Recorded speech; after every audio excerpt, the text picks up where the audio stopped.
Non, c'est rien.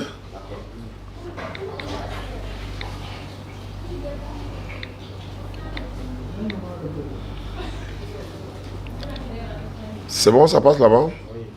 Le son, c'est bon? Non, c'est rien. Voilà, ok.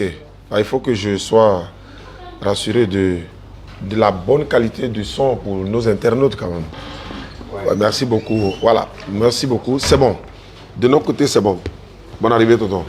Merci bien. Ça va bien? Oui, ça va bien. Voilà. Je voulais rapidement planter le décor. Alhamdulillah. Salam alaikum à tous. Nous avons fait l'apothéose hier à la cité universitaire de Ouagadougou. Alhamdulillah, ça s'est très bien passé. Il y a eu un converti. C'est vrai qu'il a fait ça hors antenne, c'est comme vous le savez. Et ensuite, vers la fin de la conférence, il y a notre doyen qui est venu. Il a posé un certain nombre de questions. Et il a dit qu'il avait beaucoup de questions à poser. Nous lui avons même proposé de devenir musulman. Mais bon, il a dit, c'est comme d'habitude, hein, c'est Allah qui guide. Ça, c'est normal, ça, c'est clair. C'est l'éternel Dieu qui guide le cœur de tout un chacun. Dans la vie, on ne dit jamais, jamais. Donc, cela étant, nous avons fini notre tournée au Burkina, 15 jours. Ça s'est très bien passé. Au total, je crois, 14 ou 13 convertis. Voilà, donc c'est une grâce d'Allah. Donc, on salue toute la communauté musulmane du Burkina et tout le peuple burkinabé. Voilà, sans exception. Le président Moussa Kwanda, également notre docteur Kindo, notre papa docteur Kindo également, et tous nos autres imams qui nous ont soutenus. Voilà, même ceux qui ne nous soutiennent pas. Voilà, on leur dit merci. Qu'Allah les récompense. Voilà, ça nous motive encore de continuer. Voilà, Inch'Allah. Ok, ça c'est pour moi. Ok. Ah, tu vas débrancher l'autre? D'accord. Tu ajoutes dessus. Attends, je vais vous aider. Voilà. Pour que chaque côté, le son soit impeccable. Donc, sans plus tarder, bonne arrivée, papa. Merci bien. Merci beaucoup. Tico, donne mon sac là-bas. Mon sac là, il y a ma tablette dedans. Merci. Donc, doyen, je rappelle que vous êtes chrétien, c'est ça? Oui. Vous êtes catholique? Oh, je suis chrétien, moi ça me suffit. Ça te suffit, hein? C'est bon. Moi également, je suis musulman. Voilà, donc, quelles sont vraiment vos préoccupations? Voilà. On va essayer de voir si on peut répondre. Je rends grâce à Dieu. Merci. Pour votre présence. Et je voudrais tout d'abord vous signaler que je ne suis pas là pour parler de religion. Je suis là pour parler de la connaissance même de Dieu en tant que tel. D'accord. Et c'est ça, c'est la connaissance de Dieu qui peut nous amener à mener une bonne vie dans la religion. Sans la connaissance de Dieu, même étant dans la religion, on ne peut pas être ce que Dieu veut que nous soyons. Ça c'est clair, ça c'est la fondation, ça c'est la base même d'abord. Donc ma question, est-ce que qu'est-ce que la grâce selon l'islam? Est-ce qu'il y a-t-il grâce de Dieu qu'on peut évoquer au sein de l'islam? S'il y en a, parlez-moi. Alhamdulillah Rabbil Alamin wa salatu wa salam ala ashrafil mursalin wa ala alihi wa ashabihi ajmaïn. Salam alaikum à tous. Nous rendons la louange à Allah qui est le Seigneur de l'univers et nous demandons la grâce d'Allah sur le prophète Muhammad sallallahu alayhi wa sallam ainsi que sa famille, ses compagnons et tout messager véritablement envoyé pour tirer les êtres humains des ténèbres spirituelles vers la lumière parfaite. Sans la grâce d'Allah, personne n'ira au paradis. Donc la grâce existe en islam. Sans la grâce, c'est-à-dire la miséricorde d'Allah, personne ne peut rentrer au paradis. Alors de quelle façon cette grâce nous est accordée? C'est ça qui est la miséricorde. Comme je l'ai dit, Allah il dit par exemple dans le Coran, 25 verset 1, qu'on exalte la bénédiction d'Allah sur son serviteur messager, à qui il a fait descendre le livre du discernement, afin qu'il soit un avertisseur pour l'univers. Ça c'est un. Allah il dit, c'est par sa grâce que nous serons sauvés, et c'est par sa miséricorde, n'eût été la miséricorde d'Allah, comme je vous l'ai dit hier, si Allah voulait s'en prendre aux gens pour leurs méfaits, personne ne sera sauvé. La grâce dont les musulmans parlent est différente de celle des chrétiens. C'est ça. Voilà. Parce que les musulmans parlent de c'est-à-dire la prescription de l'islam. C'est-à-dire nous obéissons à l'éternel Dieu, même si ce n'est pas à 100%. Par rapport à sa loi. Voilà, par rapport à sa loi qu'il nous donne. Mais après l'application de ces lois-là, c'est sa grâce, sa miséricorde maintenant qui vient au-dessus. Parce que tu vas beau pratiquer les lois de l'éternel Dieu, il peut te prendre avec c'est-à-dire quelque chose d'infime que toi-même tu n'as pas su. Il peut te prendre, il peut t'arrêter. Bon, une façon de parler. Il peut t'introduire en enfer, peut-être pour ça que toi tu ne sais pas. Donc c'est sa miséricorde qui couvre tout ça là maintenant. Donc il nous demande de faire des efforts dans la voie d'Allah, de faire des efforts. Et ce sont ces efforts-là que nous faisons pour venir vers lui. Et sa miséricorde là est au-dessus même de la pitié. Vous savez, il y a la pitié et puis il y a la miséricorde aussi. Une femme a pitié de son enfant. On est d'accord, non? Un homme peut avoir pitié de son enfant. Mais l'éternel Dieu, lui, il a la miséricorde qui est au-dessus de la pitié même. Ça transcende tout, quoi. Donc, il y a la loi, il y a les lois de l'éternel Dieu qui sont là. Nous allons pratiquer les lois. Nous allons prier. Nous allons faire tout ce que nous voulons. Il nous a garanti le salut dans le Coran. Hein? Mais c'est sa miséricorde maintenant qui vient combler tout ça. Sa grâce qui vient combler tout ça. La grâce de Dieu, et puis c'est par la grâce que nous sommes sauvés, c'est deux choses différentes. Voilà pourquoi il dit la grâce islamiquement parlant, c'est différent de celle des chrétiens. Les chrétiens nous disent non, nous ne sommes plus sur la loi, mais sur la grâce. Nous disons, nous pratiquons la loi et la grâce de Dieu vient maintenant pour compléter. Et les bonnes œuvres, comme on l'a dit souvent, tout à l'heure nous étions hors antenne, nous parlons de bonnes œuvres. Je vous ai dit que même dans la Bible, comme dans le Coran, les bonnes œuvres là, on pratique l'islam, on fait les bonnes œuvres. Mais quand je dis pratiquer l'islam, je n'ai pas dit on prie seulement. Je dis on pratique l'islam. Je ne sais pas si vous comprenez. Oui. Voilà, donc je vous écoute. Okay. Bon, ma deuxième question, c'est par rapport à la pierre noire qui se trouve à la Kaaba. À partir de quel moment cette pierre-là existe en ces lieux? Est-ce la pierre était là avant le prophète Mohammed, ou bien c'est pendant qu'il était là que la pierre a existé, ou bien c'est après lui que la pierre est... La pierre a existé avant lui, bien avant lui-même. La pierre a existé oui, dans le Kaaba avant le prophète Mohammed sallallahu alayhi wa sallam. Je dis que je parle de la Kaaba elle-même. Oui, non, moi je parle de la pierre noire. La pierre noire, islamiquement parlant, il est dit que c'est Djibril alayhi salatu wassalam, l'ange Gabriel qui est descendu avec. Il y a un verset qui donne ça. Non, c'est pas coranique ça. C'est pas coranique. Oui, vous savez, il y a une chose que vous devez savoir. Les musulmans, nous pratiquons certes l'islam, nous n'avons pas que le Coran, qui est la parole d'Allah. Le Coran, c'est la parole d'Allah, sa totalité, mais il y a la sunna. Vous savez ce que c'est que la sunna? L'enseignement prophétique, l'histoire prophétique, c'est que le prophète nous enseigne, qui n'est pas forcément mentionné dans le Coran. C'est dans les hadiths? Il y a dans les tafsirs comme dans les hadiths également, mais les hadiths authentiques. Les hadiths authentiques, parce qu'il y a des hadiths qui ne sont pas authentiques. Donc là-bas, on dit que c'est l'ange qui l'a apporté. C'est ce que je suis en train de vous dire. L'enseignement islamique, Gabriel alayhi salatu wassalam, vient avec cette pierre qui quitte au paradis même. Et le péché des uns et des autres fait que la pierre, parce que quand il touchait la pierre, le prophète Mohammed sallallahu alayhi wa sallam a dit, si je n'avais pas vu mon ancêtre, mes ancêtres t'embrasser, je ne vais pas le faire. Donc, c'est sur recommandation d'Allah. Mais c'est pas, la maison est mentionnée dans le Coran, mais pas la pierre noire. La maison. La Kaaba. La Kaaba a été construite par Ibrahim alayhi salam. Sinon, elle a dit reconstruite par Ibrahim alayhi salam. Dans l'enseignement islamique, les savants disent que c'est Adam alayhi salam qui a fait la fondation. Mais ce qu'Allah dit dans le Coran, lorsque nous demandons à Abraham d'élever les assises. Élever les assises. Voilà. Alors, de toute façon, la pierre n'a pas été écartée. La pierre est toujours là, à sa place. Laquelle pierre? La pierre noire. Oui, elle est sur le bord du mur de la Kaaba. Bon. Parce qu'il y a Makam Ibrahim qui est là, et puis il y a la Kaaba qui est là, et puis il y a la pierre noire qui est juste là. Quelle est son utilité de nos jours? C'est ce que je vous ai dit. Nous partons pour prier, nous adorons Allah. On n'adore pas la pierre noire. On n'adore pas la pierre noire. C'est coranique. Qu'ils adorent donc le Seigneur de cette maison, la Kaaba. Le Seigneur de la maison, pas la Kaaba elle-même. On ne l'adore pas. Parce que, historiquement parlant, dans l'islam, Bilal, qui est l'un des muezzins du prophète sallam, est monté même sur cette maison-là pour faire l'azan, l'appel à la prière.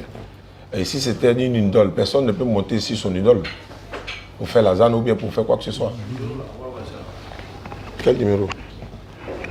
Ok.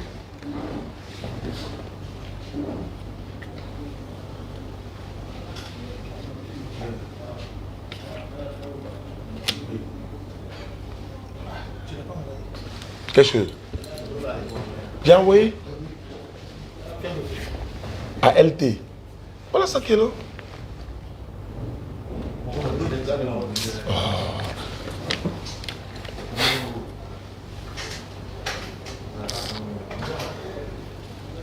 Voilà ça.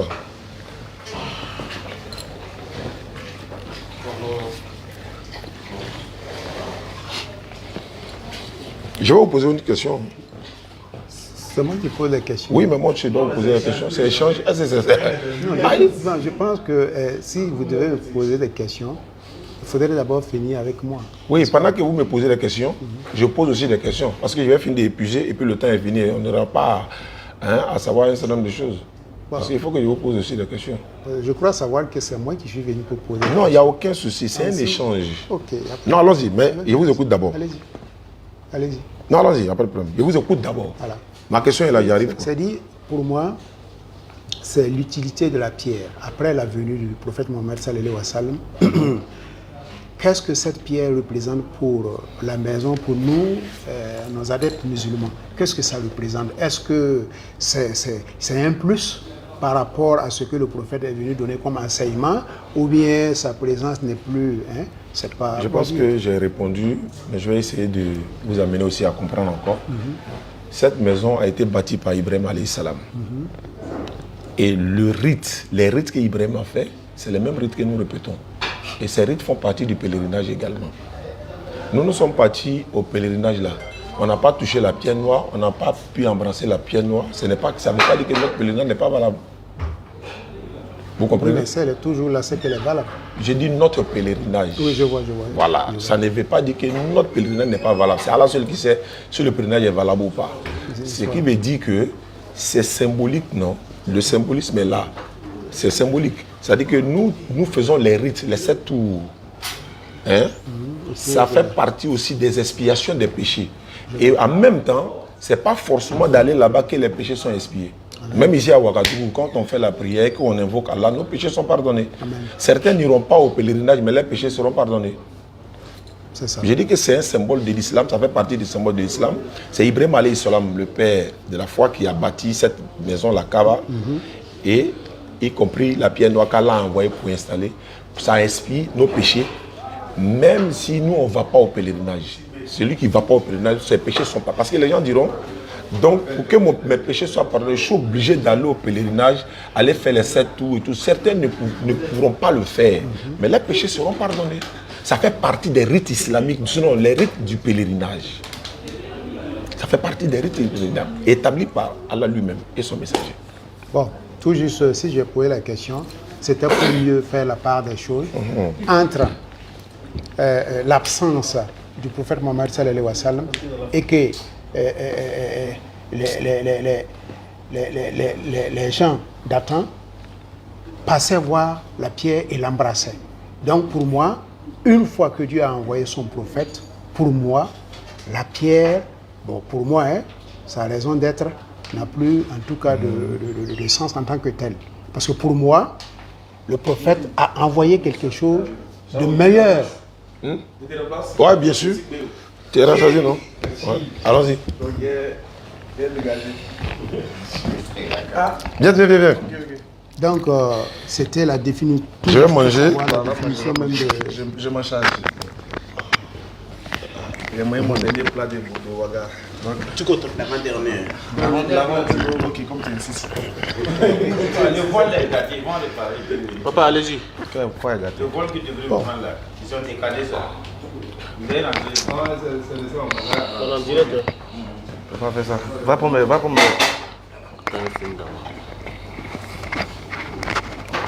Quel micro ça?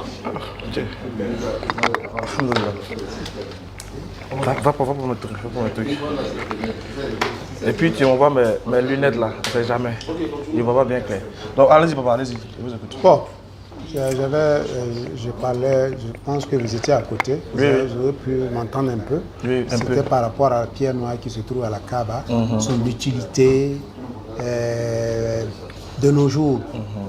À partir de, puisque c'est quelque chose qu'on adorait avant la venue du prophète Mohammed sallallahu alayhi wa sallam, n'est-ce pas? Puisqu'il était là avant son arrivée, n'est-ce pas? On adorait. Quelque chose que... Bon, je vais dire que oui, on passait voir, on embrassait, c'est ce que le frère vient de dire, il dit que ça épurait, n'est-ce pas, les péchés. Non, c'est pas ce il n'a pas dit que c'est la pierre qui efface les péchés. Non, mais quand on allait vers la pierre, Non, on l'embrassait, on fait le tour. Non, c'est... Mais de toute façon, la pierre a son utilité aussi dans la maison. Non, le problème c'est que c'est une pierre parmi tant d'autres. Parce qu'il n'y a pas qu'une pierre dans la maison, il y a beaucoup de pierres. Sauf que c'est symbolique, comme il a dit. Il dit la pierre est symbolique. Par rapport à quoi? Voilà, par rapport à, comment on appelle ça, à son caractère prophétique. Par rapport à son caractère prophétique et par rapport à... Prends mon sac là même pour venir, c'est de tout dedans. Par rapport à son caractère prophétique et par rapport à ce qu'il représente. Est-ce que vous savez que la pierre, l'islam, par exemple, la religion qui est symbolisée par la pierre, c'est l'islam. Mais est-ce que vous savez que c'est une prophétie qui date depuis l'Ancien Testament, dans la Bible. Vous pouvez me montrer un verset qui parle de ça? Ah, c'est ça qui est intéressant. On va prendre le livre de Daniel, chapitre 2. Vous avez une fois lu la prophétie de Daniel 2 et de Daniel 7. Daniel 2 et Daniel 7 ici. Voilà. La prophétie de Daniel 2 et de Daniel 7. Quand on va la lire, vous allez voir quelque chose. Surtout la prophétie de Daniel 2. On va commencer Daniel 2. Il y a longtemps que je ne touche plus cette prophétie-là. Mais Inch'Allah, on va y revenir. Il n'y a pas de Bible dedans. Dans le sac, il n'y a pas de Bible. On voit?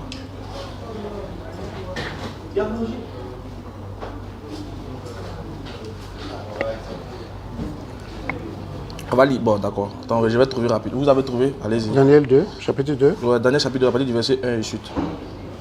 Vous pouvez lire rapidement. La seconde année du règne de Nebuchadnezzar, Nebuchadnezzar eut des songes. Il avait l'esprit agité et ne pouvait dormir.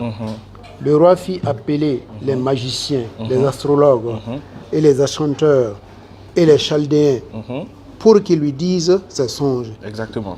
Ils vinrent et se présentèrent devant le roi. Oui, oui. Le roi leur dit, j'ai un songe, mon esprit est agité et je voudrais connaître ce songe. C'est-à-dire que Nebuchadnezzar a fait un songe, son esprit est troublé, il a oublié le songe, et puis il demande aux gens de lui rappeler le songe et de lui donner l'explication. On continue la lecture. Oui. C'est très intéressant. Oui. Je voudrais connaître le songe. Les Chaldéens répondirent au roi en langue araméenne. Ô roi, vis éternellement. Oui. Dis le songe à tes serviteurs et nous en donnerons l'explication. C'est-à-dire, ils disent maintenant au roi, dis-nous le songe, et puis nous on te donne l'explication. C'est ce qui est logique. Mais on va lire la suite. Qu'est-ce qui va se passer? Le roi reprit la parole et dit. Et le roi a pris la parole et il dit. Aux Chaldéens. Il dit aux Chaldéens. La chose m'a échappé. Le rêve qui est fait là, ça m'a échappé. Si vous ne me faites pas connaître le songe si vous ne me faites pas connaître et son explication, ainsi que son explication, vous serez mis en pièces. Donc il a décidé de les tuer. Et vos maisons seront réduites en temps d'immondice. Allons-y. Mais si vous me dites le songe, si vous me dites le songe et son explication, vous recevrez de moi des dons et des présents et de grands honneurs. Allons-y, papa. C'est pourquoi dites-moi le songe et son explication. Allons-y. Il répondit pour la seconde fois que le roi dise le songe à ses serviteurs et nous en donnerons l'explication. Donc ils sont en train de... Le roi insiste, il dit, moi j'ai oublié mon rêve. Si vous êtes vraiment des chaldéens, si vous êtes vraiment des magiciens, comme vous le dites, je vous paye pour ça. Donc rappelez-moi mon songe, et puis donnez-moi l'explication. Allons-y, on poursuit. Le roi reprit la parole et dit, je m'aperçois en vérité que vous voulez gagner du temps parce que vous voyez que la chose m'a échappé. Si donc vous ne me faites pas connaître le songe, la même sentence vous enveloppera tous. Vous voulez vous préparer à me dire des mensonges et des faussetés en attendant que les temps soient changés. C'est pourquoi dites-moi le songe et je saurai si vous êtes capable de m'en donner l'explication. Très bien, on va s'arrêter là d'abord. On va aller maintenant au verset 20. Avant d'arriver au verset 20, je vous explique rapidement le contexte. C'est-à-dire que le roi a oublié son songe, il demande à ses Chaldéens de lui rappeler le songe. Et vu qu'ils n'arrivaient pas à le faire, il avait décidé de les exterminer, tous. Du coup, il y avait le prophète Daniel qui était aussi présent dans ce lieu-là, et à qui ce décret-là touchait aussi. Donc ils sont allés voir Daniel là, pour lui expliquer la décision du roi d'exterminer tout le monde. Donc du coup, Daniel a dit que lui va aller consulter son Dieu, et puis son Dieu va lui faire la révélation du songe, et puis ainsi que son explication.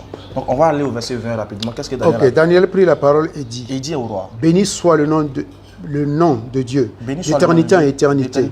À lui appartiennent la sagesse et la force. Exactement. C'est lui qui change les temps et les circonstances, qui renverse et qui établit les rois, qui donne la sagesse aux sages et la science à ceux qui ont de l'intelligence. Il révèle ce qui est profond et caché. Il connaît ce qui est dans les ténèbres et la lumière demeure avec lui. Allons-y pour la suite. Dieu de mes pères, je te glorifie et je te loue de ce que tu m'as donné la sagesse et la force et de ce que tu m'as fait connaître ce que nous t'avons demandé. Très bien. Donc, tu sais que déjà le songe va être révélé à Daniel ainsi que son explication. D'accord. Allons-y au verset 27. Donc, au verset 26. Daniel maintenant va aller vers le roi pour lui faire cas de ce que Dieu lui a révélé. Allons-y. Le roi prit la parole et dit à Daniel, qu'on nommait Belchassar, es-tu capable de me faire connaître le songe que j'ai eu et son explication? Voilà. Daniel répondit en présence du roi et dit, ce que le roi demande est un secret que les sages, les astrologues, les magiciens et les devins ne sont pas capables de découvrir. Ils ne sont pas capables de découvrir. Donc, il est en train de démontrer que les Chaldéens qu'il avait, c'était des fous. Mais il y a dans les cieux, un Dieu qui révèle les secrets et qui fait connaître au roi Nebuchadnezzar ce qui arrivera dans la suite des temps. Ce qui arrivera dans la suite des temps. On retient bien ces mots-là, c'est très important. Voici ton songe. Voici ton songe. Et les visions que tu as eues sur ta couche. Sur ta couche, ô roi, il t'est monté des pensées touchant ce qui sera après ce temps-ci. Et celui qui révèle les secrets t'a fait connaître ce qui arrivera. Allons-y au verset 31.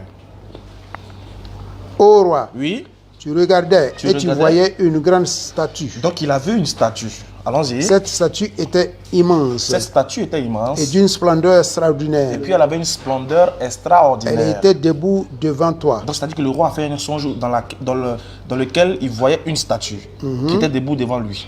Allons-y. Et son aspect était terrible. Son aspect était terrible. Maintenant, qu'est-ce qui va se passer? La tête de cette statue était d'or pur. Il va maintenant décrire comment était cette statue. Il dit que la tête de la statue était d'or pur. Sa poitrine et ses bras étaient d'argent. Allons-y. Son ventre et ses cuisses étaient d'airain. Ses jambes de fer, ses pieds en partie de fer et en partie d'argile. Allons-y. Tu regardais. Pendant que tu regardais, lorsqu'une pierre se détacha sans le secours d'aucune main. Attention, là ça devient intéressant. Frappant les pieds. Lorsqu'une pierre se détacha et qui vient sans l'aide d'aucune main. C'est-à-dire qu'une pierre qui est venue de nulle part, qui a frappé les pieds de la statue. Et qu'est-ce qui va se passer? Et d'argile de la statue. Et les mise en pièces. Et les mise en pièces. Alors le fer, l'argile, l'airain, l'argent et l'or furent brisés en ensemble et devinrent comme la balle qui s'échappe d'une aire en été. Non. Le vent les emportant. Le vent les emportant. Et nulle trace n'en fut retrouvée. On continue. Mais la pierre qui avait frappé la statue devint une grande montagne et remplit toute la terre. Très bien. La pierre qui avait frappé la statue devint une grande montagne et remplit toute la terre. Ils vont nous donner maintenant, c'est-à-dire Daniel maintenant il a donné le rêve. Il a donné le rêve, il n'a pas donné l'explication du rêve. La suite est intéressante. Voilà le songe. Nous en donnerons l'explication devant le roi. Voilà. Ô roi, tu es le roi des rois, car le Dieu des cieux t'a donné l'empire, la puissance, la force et la gloire. Donc lui, il est la tête. Allons-y. Il a remis entre tes mains en quelques lieux qu'il habite les enfants des hommes, les bêtes des champs et les oiseaux du ciel. Et il t'a fait dominer sur eux tous. Sur eux tous. C'est toi qui es la tête d'or. Après toi, premier élément, c'est lui Oui. qui a la tête d'or. Oui. Après lui, Après toi, il s'élèvera un autre royaume, un autre royaume, moindre que le tien. moindre que le tien, qui sera moins fort que le Puis tien. un troisième royaume Ainsi qu'un troisième royaume qui sera d'airain qui sera d'airain et qui dominera sur toute la et terre. qui dominera sur toute la terre. Allons-y. Il y aura un quatrième royaume, Ainsi, il y aura aussi un quatrième royaume fort comme du qui fer. va se susciter dans le temps et dans l'espace, fort comme du De même fer. que le fer brise et rompt tout, De même que le fer a brisé, il il a rompu. brisera et rompra tout, comme le fer qui met tout en pièces. Allons-y. Et comme tu as vu les pieds et les orteils À partir. en partie d'argile, Et en de partie potier de- et en partie de fer, ce royaume sera divisé. Donc il va expliquer tout ce qui Mais va arriver il dans y le aura temps. en lui quelque chose De fort. de la force du fer, parce que tu as vu le fer mêlé avec l'argile. On continue la suite. Et comme les doigts des pieds étaient en partie de fer et en partie d'argile, d'argile, ce royaume sera en partie fort et en en partie partie faible. fragile. Tu as vu le fer mêlé avec l'argile parce qu'ils se mêleront par des alliances humaines. Très bien. Mais ils ne seront point unis Exactement. l'un à l'autre, de même que le fer ne s'allie point avec l'argile. Très bien. Allons-y. La suite est très Dans le temps intéressante. de ces rois, Dans le temps de ces rois. le Dieu des cieux suscitera un royaume qui ne sera jamais détruit Attention. et qui ne passera point sous la domination d'un autre peuple. Dieu parle maintenant d'un royaume qui ne sera point détruit, qui ne fait pas partie des 4 royaumes qui ont été cités. De tous ces royaumes qui ont été cités, qui ont eu leur explication dans le songe de Daniel. Mais il dit Dieu va susciter, cette fois-ci, un autre royaume qui ne sera jamais détruit.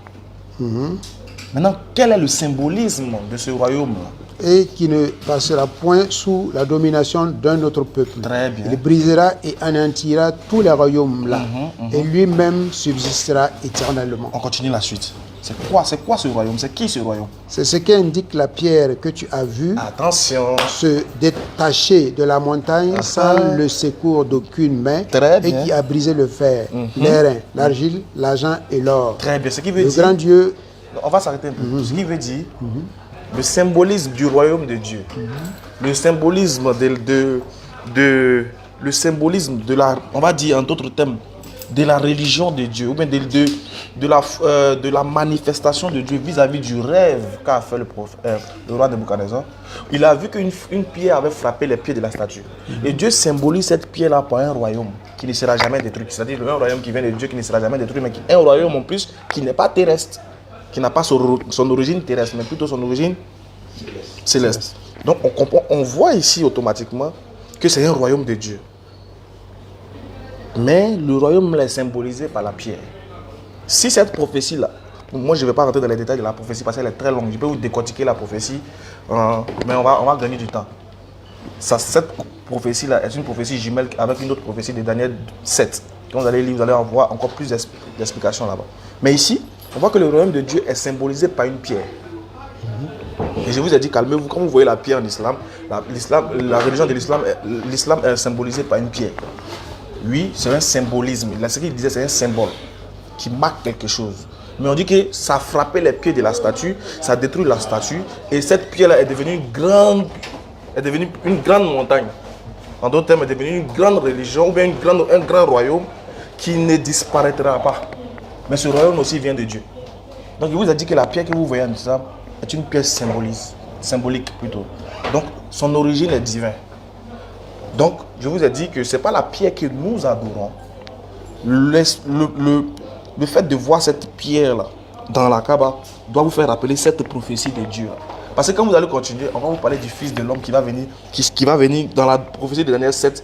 Ce Fils de l'homme va venir inaugurer le royaume de Dieu qui sera symbolisé par cette pierre.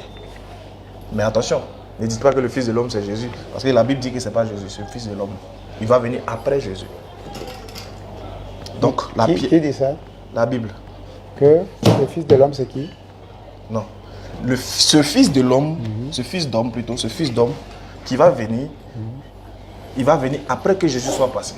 Donc ça c'est pas Jésus.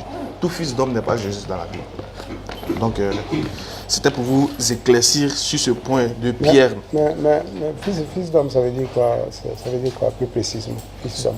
Fils d'homme, on va dire c'est une appellation biblique qui peut caractériser ou bien qui peut signifier soit un prophète ou bien quelqu'un, en tout cas un personnage en tout cas. Voilà. Donc c'était pour vous éclaircir d'abord sur le côté de la pierre noire. Pour vous Mais dire que la pierre... c'est pas forcément Jésus, quoi.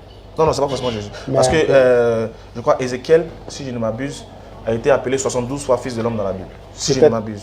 Peut-être le prophète Mohammed, sallallahu alayhi wa sallam, ça peut... Oui, ça peut concerner. D'ailleurs, mais la Bible nous dit, dans la prophétie, quand on lit la prophétie et quand on va historiquement voir la réalisation de cette prophétie, on voit que le royaume qui est venu, qui est venu, surtout quand les deux empires se sont subdivisés. Parce qu'ils ont dit, il a vu que le pied était mélangé à partir d'argile et à partir de fer, et qu'il y avait des orteils. Donc quand tu vas suivre la prophétie chronologiquement, tu verras que la religion qui est venue après combattre ces trucs-là, c'était l'islam. Tu vas voir que la pierre qui est venue frapper les pieds de la statue, donc sans le secours d'aucune main, était bel et bien l'islam. Ça même c'est historiquement, ça c'est même pas bibliquement ou bien coraniquement, je vous dis historiquement. Allez-y sur Google et puis écrivez la prophétie de Daniel.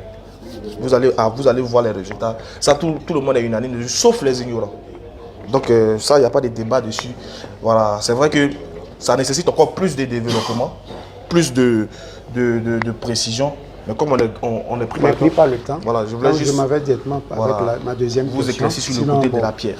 J'aurais beaucoup de choses à demander à être éclairé davantage, mais je vais aller directement à la deuxième question. Vous savez, en matière de religion, souvent nous entendons dire le doigt. Dans le milieu musulman, le doigt.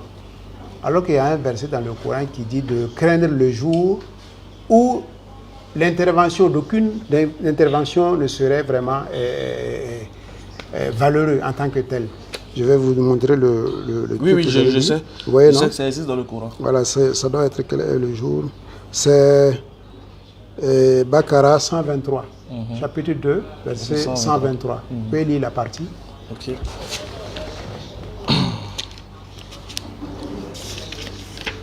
« 123, vous avez dit. Hein? Oui. Ok, il a dit, et redoutez le jour où nulle âme ne bénéficiera à une autre, où l'on n'acceptera d'elle aucune compensation et aucune intercession ne lui sera utile, et ils seront point secourus. » Voilà, quel est ce temps-là selon vous? Quel est ce moment-là? C'est bien bel et bien le jour du jugement dernier, bel et bien. On va dire si on veut faire référence à ça. C'est le jour du jugement dernier, oui. Ou bien, je peux me tromper, allez-y. Je peux me tromper. Moi, je pense que... Parce qu'on parle de... Quand vous lisez, on dit « redoutez le jour où nulle âme... » Oui, voilà. Mais avant le jour dernier, il y a un moment où la vie de l'homme s'interrompt. Exactement, oui. Et à partir de là, il ne faut pas sauter les étapes. À partir de là, on peut dire que c'est fini pour vous. Non, attention, quand on lit, je suis d'accord que vous voulez parler de la mort, c'est ça en fait. Oui, alors que le verset peut ne pas forcément parler de ça. Mais parce qu'on dit, et redoutez le jour où nulle âme ne bénéficiera à une autre. Oui, justement. On continue. Où l'on acceptera d'elle. C'est-à-dire où l'on acceptera de cette âme-là aucune compensation. C'est-à-dire que l'âme va présenter quelque chose, donc on ne va pas accepter. Mais l'âme, c'est aussi l'être vivant. L'homme vivant est une âme vivante. Non, ici, comme je vous le dis, il s'agit ici bel et bien du jour. Bon, je peux me tromper. Je peux me tromper sur que ce soit le jour de la résurrection ou pas. Parce que le jour de la résurrection. Qu'est-ce que vous voulez dire? Moi, je peux me tromper. Moi, je vais dire que le jour de la résurrection, il n'y a plus de rachat possible, il n'y a plus de négociation. Voilà, c'est ce que j'ai dit. Mais avant cela, nous voyons que le jour de sa mort, il faut maintenant que parce que j'entends souvent dire que c'est les vivants qui doivent régler les problèmes de mort, n'est-ce pas? En islam, j'entends souvent cela. Ah bon, hein? Oui. Maintenant, à travers les doigts et les sacrifices, bon, surtout les doigts que nous faisons, 7e jour, 40e jour, c'est pour, n'est-ce pas, permettre aux défunts d'avoir en tout cas la grâce de Dieu, ou bien c'est quoi? Non, déjà pour une âme qui est partie, pour une âme qu'Allah a prise, il est clair que c'est les actions de cette âme-là qui l'accompagnent, qui le suivent. Maintenant, des gens font de 5 minutes. Et les doigts. Ok, on a 5 minutes et puis on finit, c'est ça? Ok, on finit dans 5 minutes. Ok, il n'y a pas de souci. Quelle est son utilité, les doigts que nous faisons vis-à-vis des morts? Comme je l'ai dit, par exemple, le fait de faire des doigts pour les morts, c'est-à-dire c'est une prière propres à nous, que nous faisons pour appeler la clémence et la miséricorde de Dieu sur ces N'est-ce personnes. pas? Cela ne veut pas, je viens. Cela ne veut pas dire, c'est une prière qu'on fait. C'est une prière que nous on fait. On demande toujours la miséricorde de Dieu pour nos morts. Mais en même temps, ces morts-là, ce qui va témoigner en faveur de... Ce qui va témoigner en faveur d'eux, c'est les actions qu'ils ont menées. Et je finis. Je suis d'accord. C'est les actions qu'eux, ils ont menées. Parce que, je vais vous donner un exemple. Quelqu'un qui se disait musulman, par exemple, nous, on l'a vu en train de pratiquer l'islam. Mais ce qu'il faisait dans son fond intérieur ou en cachette, nous, on ne sait pas. Donc, nous, on demande à Dieu de l'accueillir dans son paradis en fonction de ce qu'il nous a dit. Maintenant, c'est à Dieu maintenant de savoir... C'est à Dieu plutôt il revient à Dieu de soit l'envoyer au paradis ou l'envoyer en enfer. Oui, mais Dieu nous a déjà averti de le chercher pendant notre vivant. Vu que nous, on ne sait pas ce qu'il a fait. Non, j'en viens. C'est-à-dire, Dieu parle à tous les vivants, n'est-ce pas? Et il dit aux vivants, faites attention, pour que le jour où aucune intervention ne serait possible ne vous arrive. Faites attention, cherchez Dieu pendant qu'il est temps, n'est-ce pas? Oui. Mais maintenant, si après la mort, d'autres vivants peuvent intercéder d'une manière... Ce n'est pas une intercession, c'est une demande. Oui, c'est une demande. Non, vous dites intercéder, ça veut dire autre chose. Mais relisez la partie, vous allez voir que donc, vous dites Dieu s'adresse aux vivants avant qu'il ne soit trop tard. Exactement, j'ai dit, le mot intercéder n'a rien à voir avec le mot... Je vais dire que ce sont des demandes. Oui, mais une demande... Une demande. Par exemple, je demande, par exemple, quelqu'un meurt, un musulman qui meurt, et je dis à Dieu qu'Allah l'accueille dans son paradis. C'est une prière que j'ai faite. Ça se dit? Oui. C'est différent du doigt? C'est un doigt, ça c'est un doigt. Oui, mais... C'est ce que je viens de dire, qu'Allah l'agrée dans son paradis, là, c'est un doigt. Oui, c'est une doigt, voilà. Je ne sais pas si on dit un doigt ou une doigt, mais c'est juste une doigt. Oui, on peut voilà, on va dire une doigt, ça marche. C'est une doigt, ça se fait. Mais j'ai dit qu'Allah l'accueille dans son paradis, non? Est-ce que ma parole va forcément... Est-ce que c'est ma parole qui va forcément intercéder à sa faveur? Non, c'est une demande que moi j'ai faite. Okay. Maintenant, lui, moi j'ai fait une prière et puis tout revient à Dieu. Lui, je ne sais pas si vous comprenez, c'est à Dieu lui-même, le juge par excellence et par essence.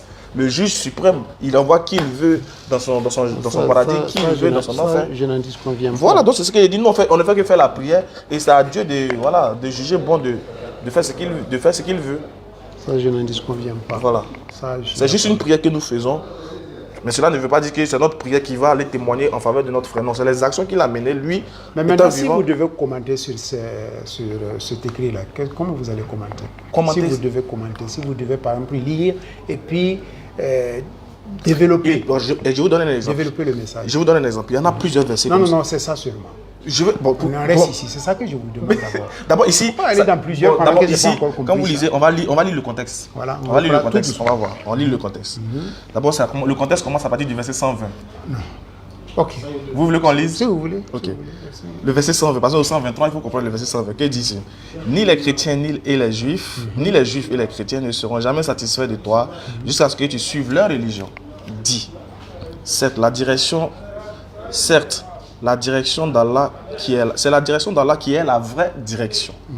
Mais si tu suis les passions, après que tu aies reçu de science, tu ne rencontres Allah ni protecteur ni secoureur.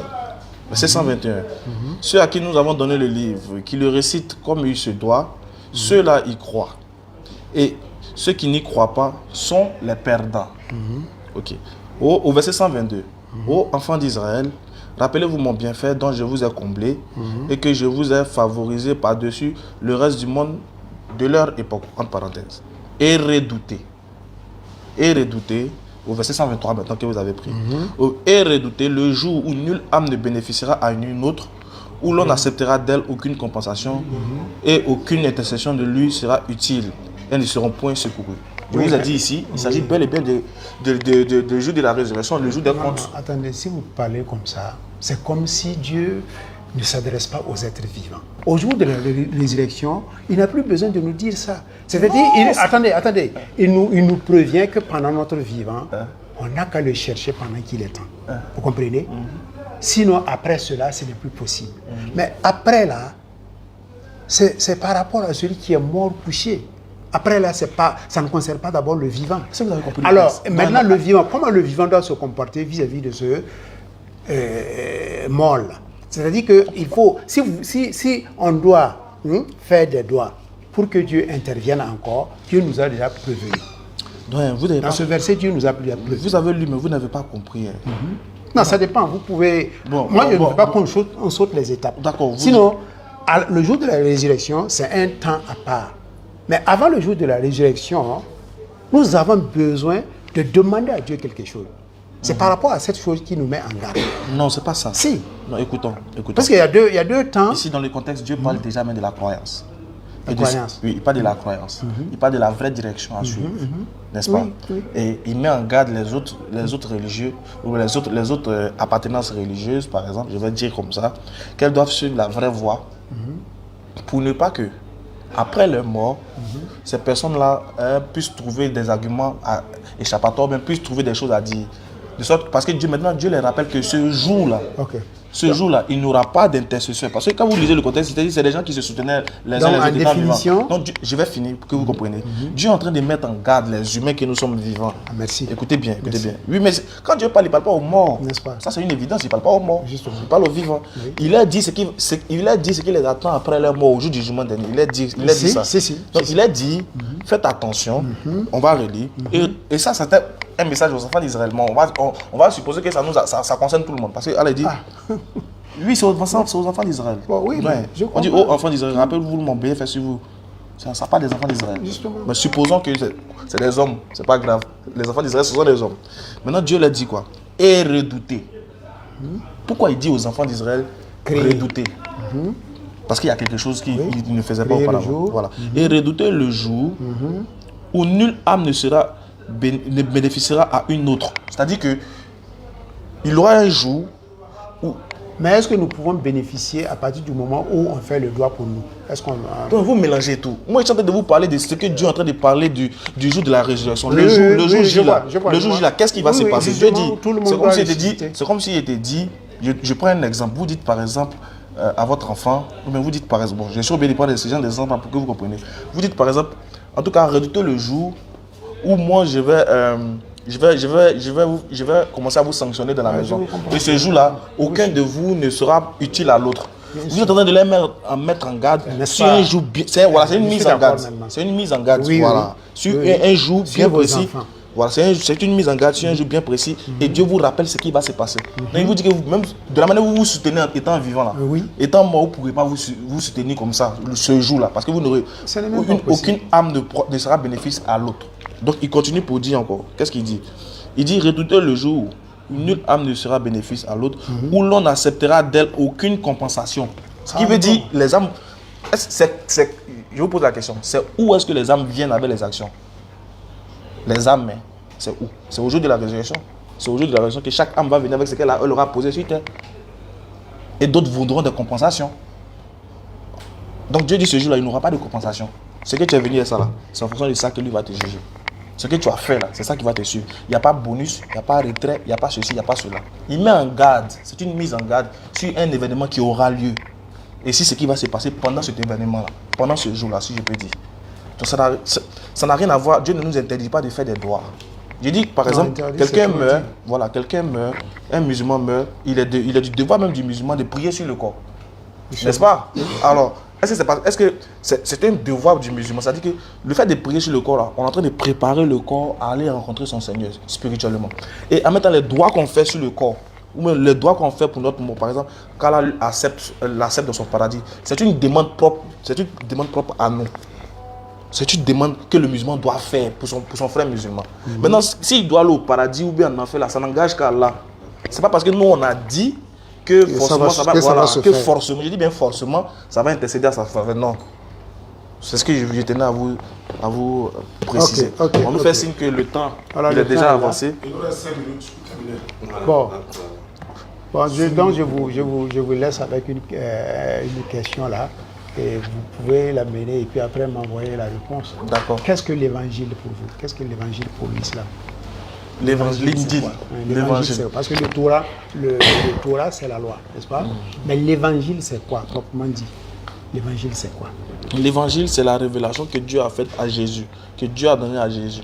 Quelle révélation?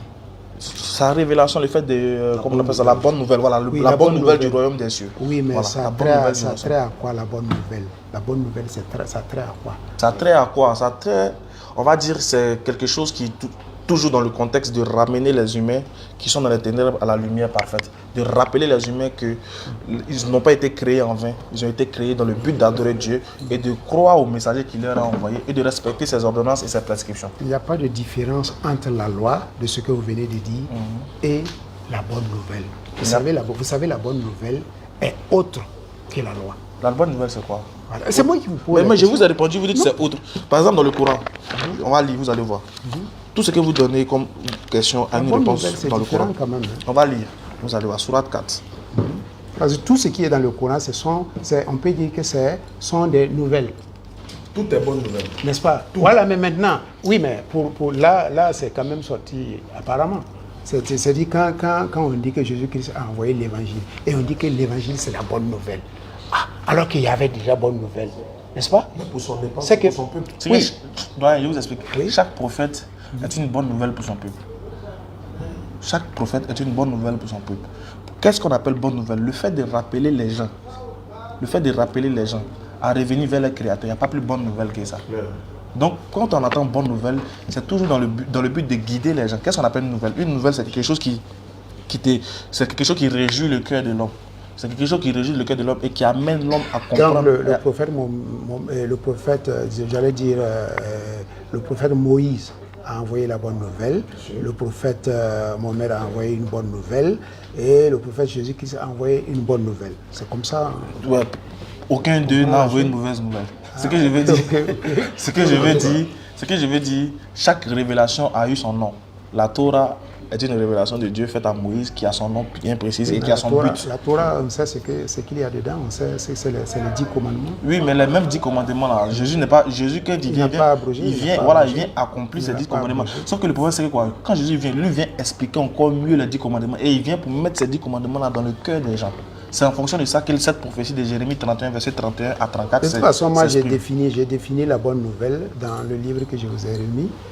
Arrivé au pays, quand vous allez voir la partie, vous pourrez... Maintenant, on a une dernière question à vous poser. Nous, on a une question à vous poser. Vous, par exemple, j'aimerais savoir en quoi est-ce que si vous êtes sûr que si vous mourrez aujourd'hui, étant chrétien, vous irez au paradis? Je suis sûr et certain que j'irai au paradis. Parce que cela ne vient pas de moi. Ça vient de... C'est une grâce que j'ai reçue de Dieu.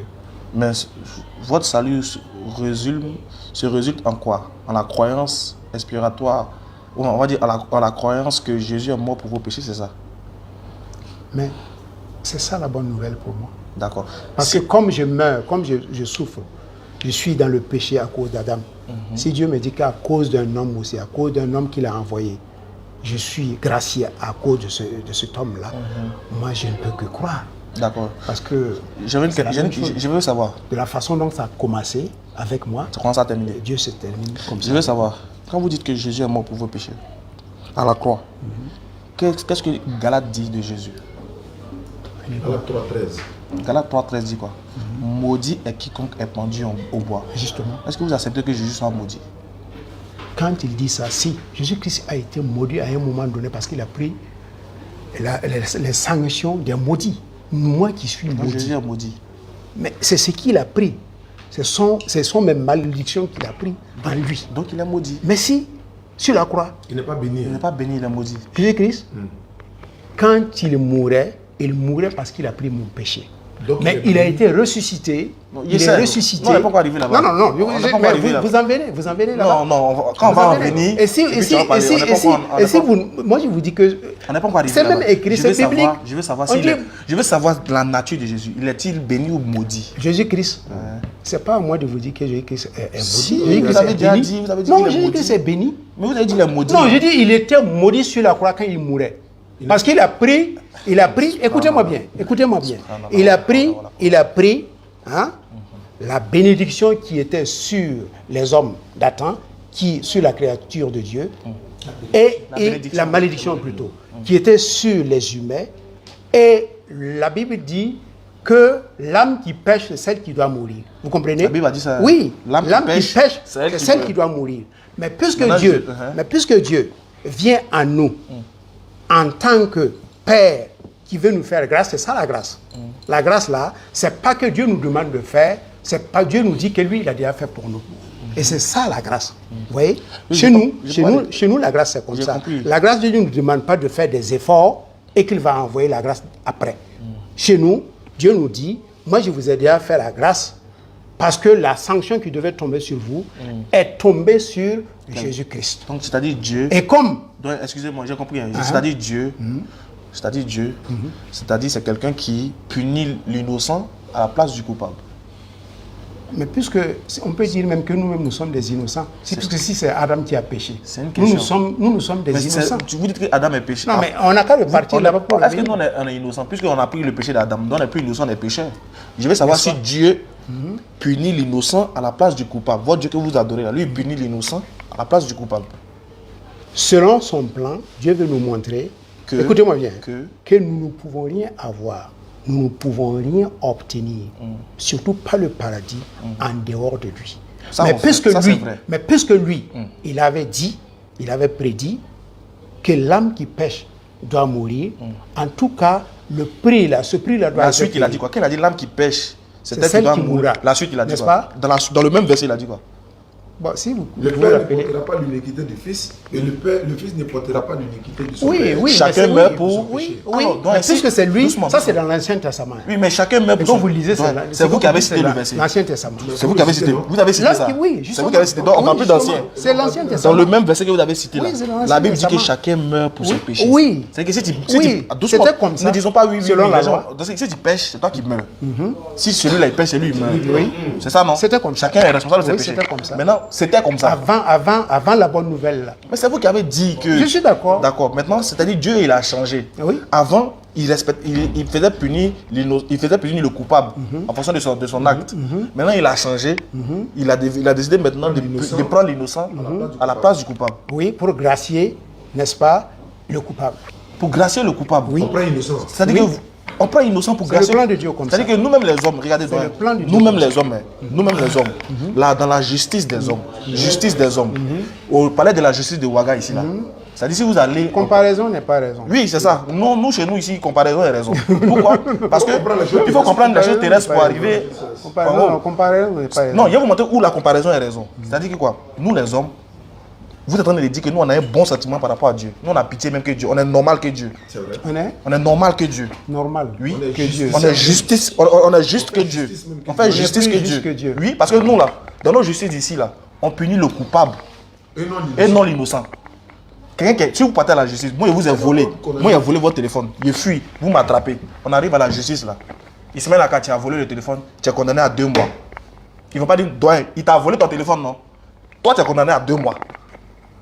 Nous, on ne fait pas ça. Nous-mêmes les hommes, on ne fait pas ça. moi, Maintenant, c'est pour on est Dieu là. là, on est là. Excusez, voilà votre téléphone, excusez mon papa. On C'est-à-dire est, Dieu. là, on est là pour parler de Dieu. C'est n'est-ce pas? oui, c'est- Donc, je viens- si il y a des je vais- vous exemples, m'interrompez pas, il y a il des est fini. exemples. Si on parle là-bas, nous allons étendre notre échange là longuement pour rien. C'est normal. Non, c'est normal. Non, Ouais, non. écoutez bien ce que vous dites. Vous dites Puisque- que Dieu punit Oui. l'innocent à la place du coupable. Oui, c'est ça selon veut le dire, plan de Dieu. celui qui n'a rien fait là, Dieu met ça sur lui, et puis celui qui a fait, on le laisse. Oui. Maintenant, il dit, bon, Oui. pour comprendre ça là, Si vous repartez dans On va y Surat arriver. dans Surat Mariam, hein, dans Surat Mariam, arrivé là-bas. vous allez, oui, on est arrivé là-bas, puisque mais on n'a pas encore Non. fini pour tout Non, près non, ici. non, non. Je veux savoir, est-ce que l'homme peut faire ça?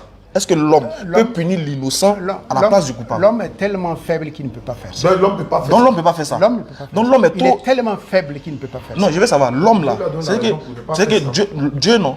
Vous savez pourquoi l'homme ne peut pas faire ça? Parce que Dieu lui a donné ce qu'on appelle au moins un sentiment de justice. Voilà pourquoi quand vous arrivez à la justice, on met l'équité, on met la balance. Ce que Dieu a fait Je pense- avec nous, donc vous c'est pas m'interrompez question quand de il parle. justice. C'est C'est ça pas qui est mon question de problème. justice. C'est ce qu'on appelle la grâce. La grâce est au-dessus de la justice. Vous comprenez? Bon, d'accord. La Donc, grâce est il dit au-dessus que de la la grâce justice. est au-dessus de la justice. Ok. Maintenant, Merci. maintenant, les péchés de Satan qui prend. Les péchés de Satan, qui prend? C'est-à-dire, Satan lui-même, c'est un mort. Satan n'a- Qui prend? Qui prend? Satan n'a pas cherché à ce que quelqu'un d'autre prenne ses péchés. Donc il n'aura pas de grâce. Pourquoi il va avoir de grâce? Ah, donc toi ton Dieu là, Satan- il va faire grâce à tout le monde et puis il va laisser Satan seulement. Satan ne peut être gracié que Pourquoi? quand Satan va se repentir. Ah, Or, cela n'est pas montré dans la parole de Dieu. mais comme quoi s'il Satan punit va se l'innocent repentir. à la place du coupable, Satan qui est coupable là, pourquoi on n'enlève pas ces péchés là pour aller punir Jésus et ça? C'est pour vous dire que Satan ne s'est pas donné à Jésus-Christ. Il ne s'est jamais donné à Jésus-Christ. Non, on sait. Non, C'est ça. c'est... Et non. s'il ne s'est pas donné, pourquoi on va le gracier? Donc, je vais La savoir. grâce a un processus. Donc, on ne gracie pas n'importe comment. Donc, c'est-à-dire, on va récapituler puis on finit. Vous avez dit, Jésus est maudit. Sur la croix. Même si c'est qu'elle Non, non, sur la croix. C'est qu'elle suit Non, oui, mais il faut faire Même la si précision. c'est Il faut faire la à précision Jérusalem, des choses. il est Non, maudit. il faut faire la précision des choses. Bon, d'accord, sur la croix. On dit que maudit quiconque est Pendu au bois. pendu pendu Donc, au il bois. n'est pas béni. Et il est maudit là-bas pourquoi? C'est ce que je vous ai D'accord, donc expliqué. Parce Jésus qu'il a n'était pris pas mon béni péché. à la croix, il était maudit.